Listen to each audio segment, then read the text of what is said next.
Today, I'm super excited to introduce you to a very special group of guppies I've been working with. These are my full red double swordtail guppies. They're a mutation from my Japan blue gold double swordtails. And I decided to breed them out, well, kinda just because. Look at them. The deep red color with the double swordtail, it's just kinda too nice to waste and not put them in their own tank and show everybody. These guppies come in a range of red tones, from a lighter, almost orangey red to this really bold, deep crimson. The double swordtail, it also gives them a little bit more character and elegance as they swim. It's honestly amazing how this mutation came about. It really is proof that sometimes nature knows what it's doing. Now, I'm sure these were, at some point, engineered by people for these traits. However, I did not do that on purpose. They just kind of happened. They're living in this 30-gallon tank, which gives them plenty of room to thrive. I've got some floating hornwort in there, and it's not just for looks. It's perfect for sheltering all the fry, and there is a lot of them. You can see them darting in and out of it for shelter and to pick up food. The hornwort also helps keep the water clean, which is always a bonus. It absorbs some of the chemicals in the water that generally the fish aren't too happy about. Nitrates, nitrites, ammonia, that sort of thing. This tank is set up with a sponge filter and a heater to keep things just right for these tropical fish.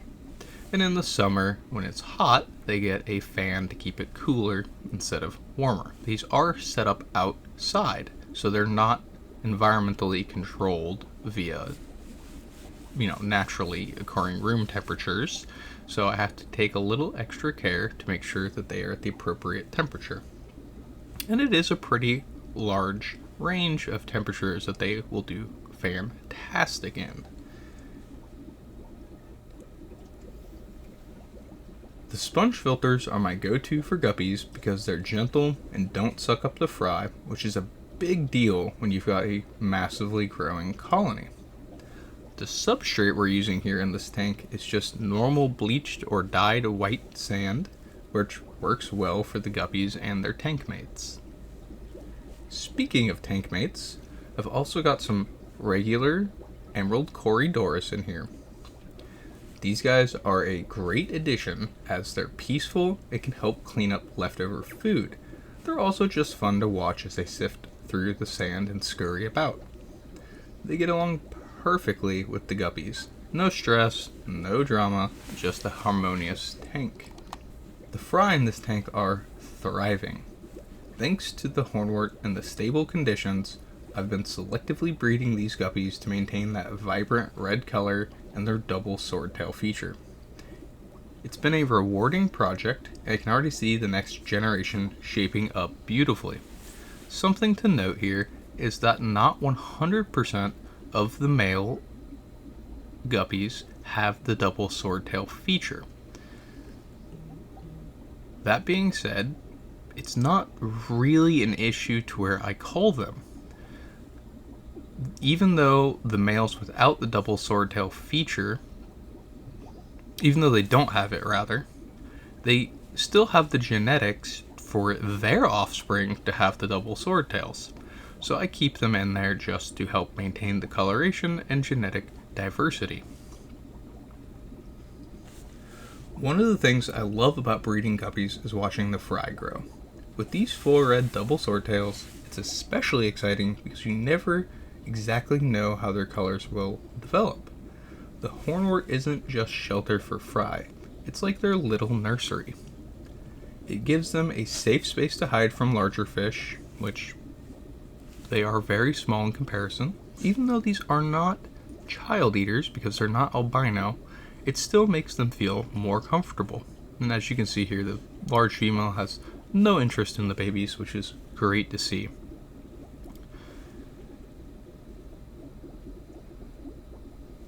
But the fact that they have somewhere to hide reduces their stress levels, which is super important for healthy growth. Plus, it's a low maintenance plant that doesn't need substrate, so it's perfect for tanks like this. Something to note here is the females do not display the double swordtail feature and have slight variations in what they look like.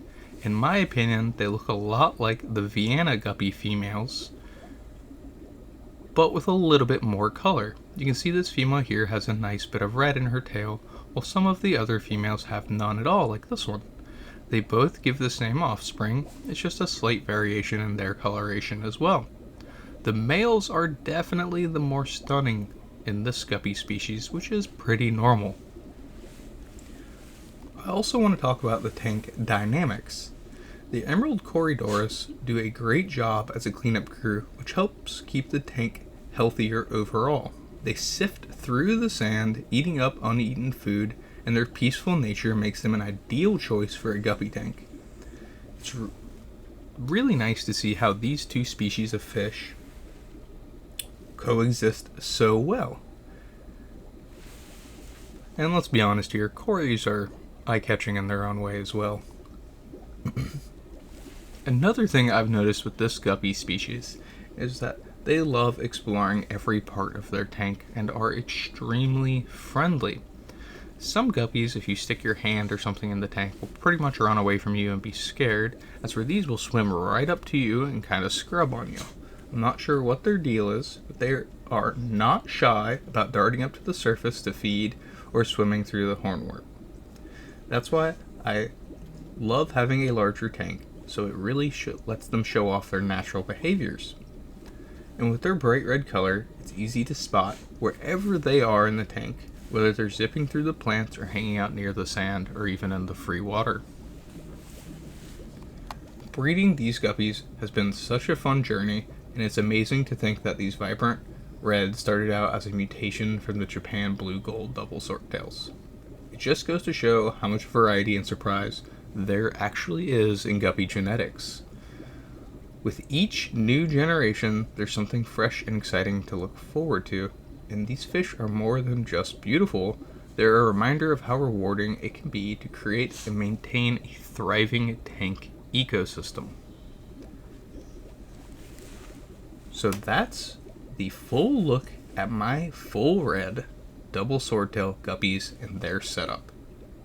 It's amazing to see how a mutation can lead to something so unique, and I can't wait to see how their colors and traits continue to develop. If you've ever had a similar experience with guppy breeding or have questions about my setup, drop a comment below. I'd love to hear from you. Don't forget to like and subscribe, and that I have redone my website. These fish are all on my new website at a competitively priced amount that includes priority mailing shipping. I think I'm cheaper than almost all specific guppy breeders that will sell you, home breeders that will sell you specific guppy strains, and almost priced competitively against some of the major retailers, which is no easy feat.